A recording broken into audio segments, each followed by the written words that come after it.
troisième et dernière partie pour ce WC suspendu. Donc, tu vas préparer ton placo. Donc, moi, je mets des rails sur les murs et je colle des rails à la colle polymère sur le bâti support. Tu laisses bien sécher. Tu fais une double peau en placo, ça veut dire 2 placos.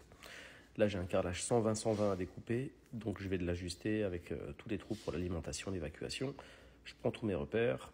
Donc ça tu le mesures, hein, c'est pas très compliqué. Tu prends tes repères. J'ai ce petit gabarit moi qui vient de chez Geberit qui est bien pratique pour tracer parce qu'au moins tu es sûr d'être nickel, mais ça se fait très bien sans ça. Je vais percer à la scie cloche. T'as vu, pour une fois j'ai mis des lunettes. Alors je sais, certains vont me dire oui mais t'as pas le masque anti-poussière et t'as pas le casque. Je sais et je fais ce que je veux. Donc tu perces directement tout ça.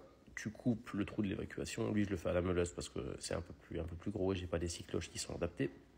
Mais bon, c'est pas un tuto sur le carrelage, je vous en ferai d'autres là-dessus. Tu t'ébavures correctement, il va te rester, une fois que tu as fait ça, la plaque de commande à découper. Donc pareil, tu la découpes correctement, tu t'arranges pour être bien ajusté si possible. Là, moi, c'est du carrelage, mais toi, ça peut très bien être en placo ou avec un autre support.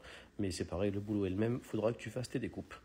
Je pose mon carrelage, donc tu vois, c'est plutôt pas trop mal ajusté. D'une seule pièce, c'est jamais facile, mais on y arrive. Là, tu laisses sécher évidemment 24 heures. Pipe d'évacuation pour le WC que tu vas graisser et alimentation d'eau pour le WC. Attention, elle a un sens, tu verras, il y a une collerette. Voilà, la collerette, elle vient de ce côté-là pour que ça soit retenu quand tu vas l'emboîter. Tu l'emboîtes, tu le graisses et tu l'emboîtes. Là, je prends mon niveau pour faire mes repères pour les découpes. Alors, c'est pas de la graisse, c'est du lubrifiant, pardon. Mais c'est le même principe. Dans le WC, tu retires les caches, tu nettoies un petit peu les traces de colle, tu lubrifies pareil au niveau des joints pour que ça passe correctement.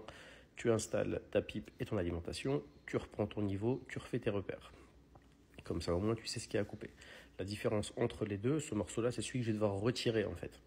Donc, tu mesures, là, j'ai plus 8 ou 9, tu retires 8 ou 9, hop, tu traces des deux côtés, et sur la pipe, je crois que je dois avoir 1 ou 2 cm. Donc, tu traces 1 ou 2, tu coupes tout ça. Moi, je viens faire un petit chanfrein à la meuleuse pour que ça passe plus facilement. Tu retires vraiment toutes les impuretés, je le ponce un petit peu même pour qu'il soit nickel, et je le graisse avant de le remboîter. Et tu rentres ça doucement, il ne faut pas que le joint à l'intérieur puisse partir, auquel cas dégâts des eaux, et là c'est compliqué. Et tu ne le verras pas. Donc tu rentres ça correctement.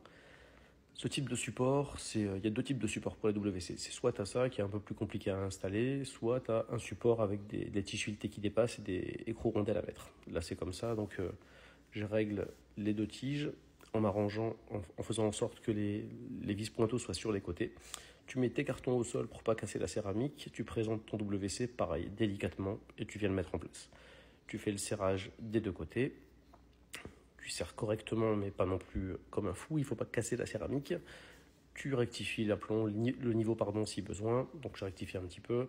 Tu installes ton abattant de WC, je ne vais pas te faire un cours là-dessus, il n'y a rien de très compliqué, je te laisse regarder, mais c'est pas fou.